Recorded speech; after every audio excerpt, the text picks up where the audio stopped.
வணக்கம். பரபரப்பு மீடியா செய்திகளுக்காக நான் நிரோஷன்.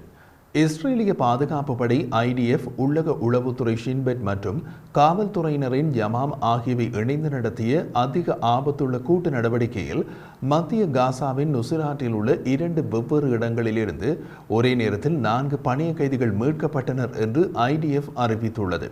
அக்டோபர் 7ஆம் தேதி ஹமாஸ் மற்றும் பாலஸ்தீனிய இயக்கங்களால் பிடித்துச் செல்லப்பட்ட பணிய கைதிகளை மீட்பதற்கான 3வது வெற்றிகரமான நடவடிக்கையில் மீட்கப்பட்டவர்களில் பெண் பணிய கைதி 25 வயதான நோவா ஆர்கமனி மற்றும் 3 ஆண் பணிய கைதிகள் மீட்கப்பட்டனர் என்று IDF கூறியது.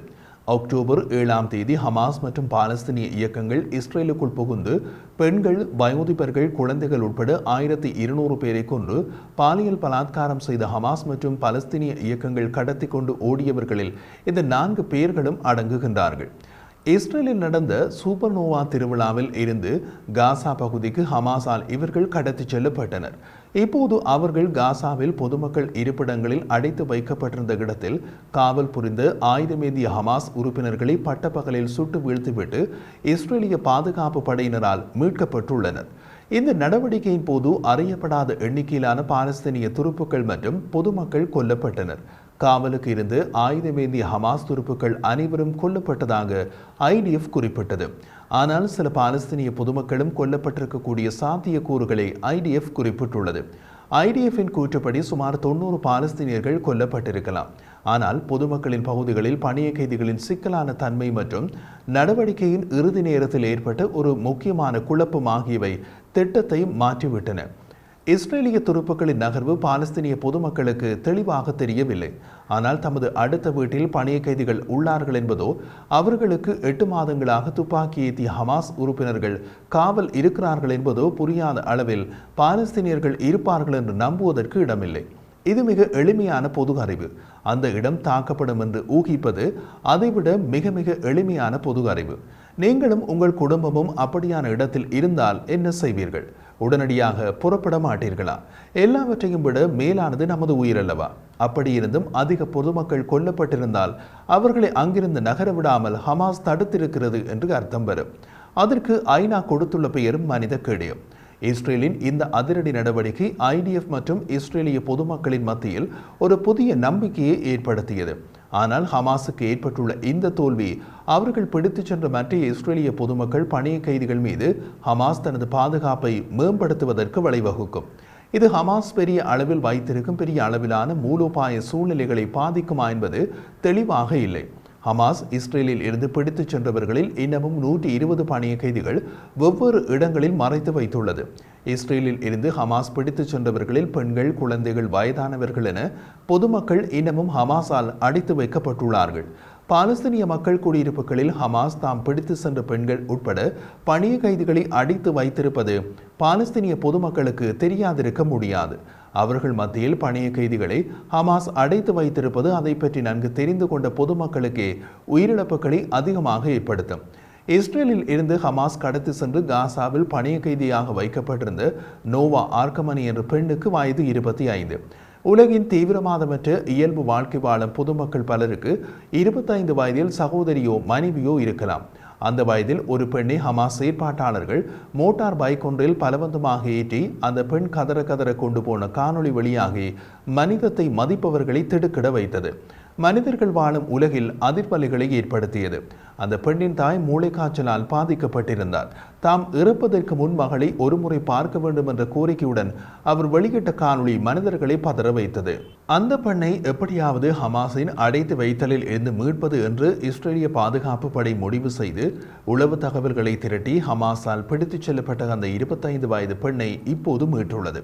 ஆனால் அந்த பெண் ஹமாஸிடமிருந்து மீட்கப்படுவதற்கு முன் அவரது அன்னை மூளைக்காய்ச்சலால் இறந்துவிட்டார் என்பது சாதாரண மனிதர்கள் மற்றும் மனிதநேயம் உள்ளவர்களை கலங்க வைத்துள்ளது.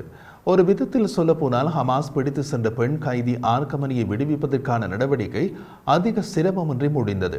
ஆனால் மற்ற 3 பணிய கைதிகளை அருகில் உள்ள ஒரு தனி கட்டிடத்தில் விடுவிப்பதற்கான நடவடிக்கை குறிப்பிடத்தக்க துப்பாக்கிச் சூட்டுக்கு வழிவகுத்தது. இதில் தான் இஸ்ரேலிய மீட்பு அதிரடிப்படை குழுவில் இருந்து ஜமூரா துப்பாக்கி கூட்டில் படுகாயமடைந்தார், பின்னர் உயிரிழந்தார். வயதான உடல்நலமற்ற ஒரு பெண்ணின் மகளை மனிதர்கள் வெறுக்கும் விதத்தில் கடத்திச் சென்ற ஒரு குழுவிடமிருந்து அந்த பெண்ணை காப்பாற்றும் முயற்சியில் ஈடுபட்ட ஜமோராவுக்கு வயது 36. அவருக்கு மனைவியும் 2 சிறு குழந்தைகளும் உள்ளார்கள். அவர் ஒரு நிஜ மனிதராக இருந்தார்.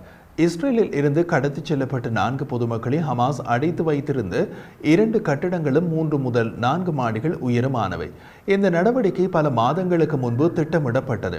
ஆனால் பணிய கைதிகளை மீட்பது தொடர்பாக பிடித்துச் சென்று ஹமாஸ் அவர்களை அடைத்து வைத்திருந்த இருப்பிடம், அபாயங்கள் மற்றும் பாதுகாப்பு அளவுருக்கள் பற்றிய சரியான உளவு தகவல்களை மேம்படுத்துதல் பல முறை தாமதமானது.